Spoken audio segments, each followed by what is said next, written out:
persoalan pengelolaan sampah masih menjadi masalah pelik bagi Indonesia. Sampah hanya dikumpulkan menjadi satu, kemudian berakhir pada tempat pembuangan akhir. Akan tetapi, timbunan sampah yang menggunung di lokasi tempat pembuangan akhir ini memiliki dampak buruk bagi kesehatan manusia, juga kelestarian lingkungan.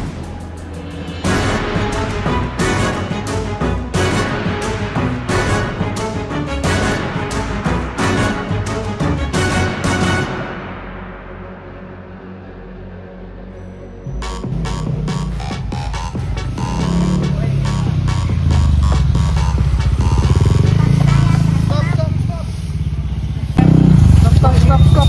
Kenapa Pak?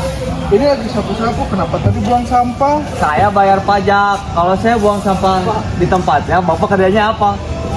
Udah, sana pergi udah. Nah baik teman-teman, jadi tadi merupakan contoh video yang tidak baik yang dilakukan oleh sampah motor. Nah oleh karena itu, kita sebagai masyarakat harus bisa mengedukasi, harus bisa memberikan contoh yang baik supaya dia tidak melakukan lagi kesalahannya. Mengapa kita harus membuang sampah pada tempatnya? Yang pertama, untuk menjaga kebersihan. Dengan membuang sampah pada tempatnya, kita menjaga lingkungan kita tetap bersih dan menjadi lebih sehat. Yang kedua, kita akan mencegah banjir karena jika membuang sampah sembarangan dapat menyumbat aliran air yang ada di selokan ataupun sungai. Yang ketiga, akan memudahkan untuk daur ulang sampah sehingga bisa dimanfaatkan untuk kegiatan lain. Yang keempat, dengan membuang sampah pada tempatnya, kita akan mencegah kerusakan air dan tanah. Karena jika kita membuang sampah sembarangan dapat menjadi polusi bagi tanah maupun air. Ayo, kita jaga lingkungan kita dengan tidak membuang sampah sembarangan. PD Kebersihan Kota Bandung kembali mengingatkan warga untuk tidak membuang sampah sembarangan, khususnya ke sungai atau saluran air. Pasalnya, hal itu bisa menyebabkan banjir. Terlebih jika sampah yang dibuang ke sungai atau saluran air itu adalah sampah-sampah besar, seperti kasur, lemari, meja, kursi, sofa, atau bahkan juga kulkas. Untuk itu, PD Kebersihan Kota Bandung telah menyediakan 8 lokasi bagi warga yang ingin membuang sampah besar. Lokasi tersebut yaitu yang pertama ada di Jalan Sadang Serang nomor 10, yang kedua Jalan Pasir Impu nomor 48, yang ketiga Jalan Sekelimus Barat nomor 10, yang keempat Jalan Cicukang, yang kelima Jalan Raya Cibatu, yang keenam Jalan Kini Pajajaran, yang ketujuh Jalan Babakan Sari nomor 64, dan yang kedelapan Jalan Surapati nomor 186. Sedangkan jadwal pembuangannya itu dari jam 8 sampai jam 10 waktu Indonesia Barat. Untuk warga bisa menghubungi 022 7207 899 untuk menelpon petugas dan agar menjemput sampah-sampah besar.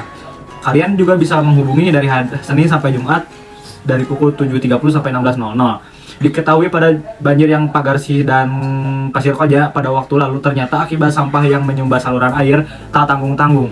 Petugas Dinas Pekerjaan Umum Kota Bandung menemukan kasus yang menyumbat saluran air. Oleh karenanya, demi kebaikan bersama, mari kita jaga kebersihan Kota Bandung dan jangan membuat sampah sembarangan atau membuang sampah sembarangan. Ancamannya, hukuman bagi pelaku yang membuang sampah sembarangan tercantum di dalam Peraturan Daerah atau Perda Kota Bandung Nomor 9 Tahun 2018 tentang pengelolaan sampah. Ancaman hukuman di dalam Perda Kota Bandung tersebut, khususnya pada pasal 51 ayat 1, menyebut pelaku pembuang sampah sembarangan dapat dikenai denda sesuai kisaran yang telah tertera di dalam bunyi pasal 51 ayat 1 huruf C, yakni sebagai berikut. Setiap orang dan atau badan usaha dikenakan sanksi uang paksa jika melakukan perbuatan berupa membuang benda yang berbau busuk yang dapat mengganggu penghuni sekitarnya sebesar Rp250.000. Sementara pelaku pembuang sampah sembarangan juga bisa terancam hukuman pada pasal 51 ayat 1 huruf F yang berbunyi setiap orang dan atau badan usaha dikenakan sanksi uang paksa jika melakukan perbuatan berupa pembuangan sampah, kotoran atau barang bekas lainnya di saluran air atau selokan, jalan atau bahu jalan, trotoar, tempat umum, tempat pelayanan umum, dan tempat-tempat lainnya yang mengganggu ketertiban, kebersihan, dan keindahan, didenda sebesar Rp5 juta. Perkenalkan, nama saya Gilang Muhammad Faris. Di sini saya berperan sebagai edukator. Perkenalkan, nama saya Muhammad Afaf Lepi. Saya sebagai pembuang sampah 2. Perkenalkan, nama saya Ramanta Wijaya sebagai face over. Saya Sasal Sabani sebagai petugas kebersihan. Perkenalkan, nama saya Muhammad Arfaedam Pratama. Saya di sini sebagai petugas Nama saya kebersihan. Radika Destian Ramadan sebagai konsep dan editor. Permasalahan mengenai sampah adalah masalah nasional, sehingga dalam pengelolaannya harus dilakukan secara komprehensif.